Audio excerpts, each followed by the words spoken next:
அதில் விஜயின் தாவேக அரசுக்கு சட்டமன்றத்தில் எடப்பாடி பழனிசாமி அணியினர் 22 பேர் எதிராகவும், வேலுமணி தரப்பில் 25 பேர் ஆதரவாகவும் வாக்களித்தனர். எடப்பாடி பழனிசாமி தரப்பினர் கொறடா அக்ரி கிருஷ்ணமூர்த்தியின் உத்தரவை மீறி தாவேக ஆதரவு அளித்ததாக வேலுமணி தரப்பைச் சேர்ந்த 25 பேர் மீது கட்சித்தாவல் தடை சட்டத்தின் கீழ் நடவடிக்கை எடுக்க வேண்டும் என்று ஆளுநர் மற்றும் சபாநாயகரிடம் மனு கொடுத்துள்ளனர். அதேபோல வேலுமணி தரப்பினர் கொறடா விஜயபாஸ்கரின் உத்தரவை மீறி எடப்பாடி பழனிசாமி உள்ளிட்ட 22 பேர் கட்சியின் நிலைப்பாட்டுக்கு எதிராக வாக்களித்துள்ளனர். அவர்கள் மீதும் நடவடிக்கை எடுக்க வேண்டும் என்று சபாநாயகரிடம் மனு அளித்துள்ளனர்.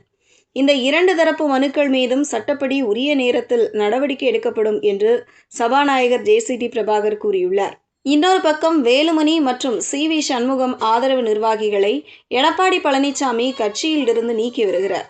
ஆனால் கட்சியில் பிளவு நிலவி வரும் நிலையில் எங்களை நீக்கியது செல்லாது என்று வேலுமணி தரப்பினர் கூறுகின்றனர். இதற்கிடையே